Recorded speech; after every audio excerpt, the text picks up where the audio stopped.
Welcome to அன்னம் என் கைவண்ணம். மணத்தக்காளி பழம் ரசம். இது மணத்தக்காளி பழம்.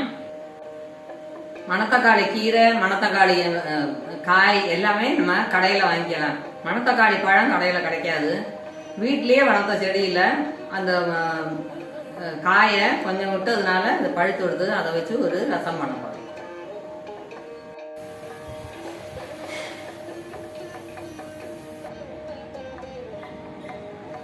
இந்த மாதிரி தொட்டியில் வளர்ந்தது, செடி வளர்ந்துருக்கு. இது காய்,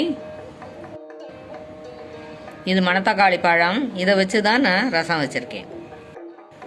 இந்த பழத்தை நம்ம அப்படியே கூட சாப்பிட்டுக்கலாம். வாய் புண்ணு இருக்கிறவா, வயிற்று புண்ணு எல்லாத்தையும் ஆற்றக்கூடிய சக்தி இதுக்கு நிறைய இருக்குது.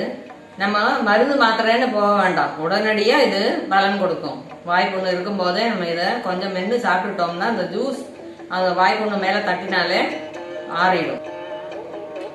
சுண்டைக்காய் அளவு புளி கரைச்சி வச்சிருக்கேன். தேவையான உப்பு போடுறேன். 1 ஸ்பூன் மஞ்சத்தூள், 1 ஸ்பூன் ரசப்பொடி, 1 ஸ்பூன் மிளகுத்தூள், 1/2 ஸ்பூன் ஜீரகப்பொடி, 1/4 ஸ்பூன் பெருங்காயம். இந்த மணத்தக்காளி பழத்தை இது கூட சேர்த்துக்கிறேன்.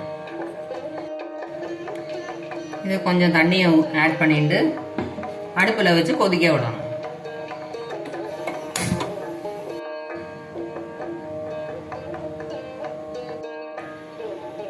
கால் டம்ளர் பருப்பு வேக வச்சு மசிச்சு வச்சிருக்கேன். அதை இது கூட சேர்த்துக்கலாம்.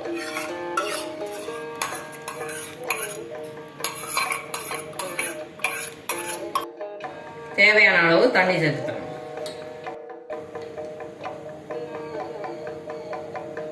லேசாக அந்த மாதிரி கொதிக்க ஆரம்பிக்கும் போது இந்த கொத்தமல்லியை போட்டுடலாம்.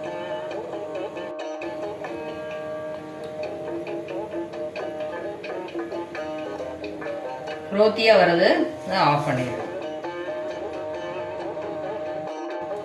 இப்போ டெம்பரிங் பண்ணிடலாம்.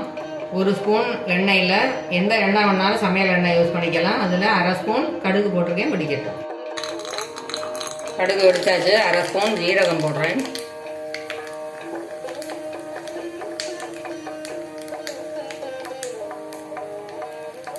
ஒருபடி கருவேப்பிலை, 1/2 ஸ்பூன் பெருங்காயம்.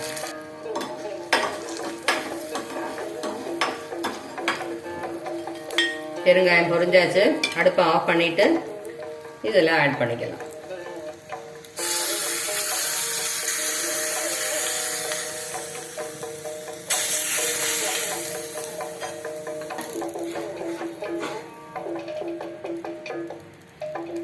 மணத்தக்காளி பழ ரசம் ரெடி.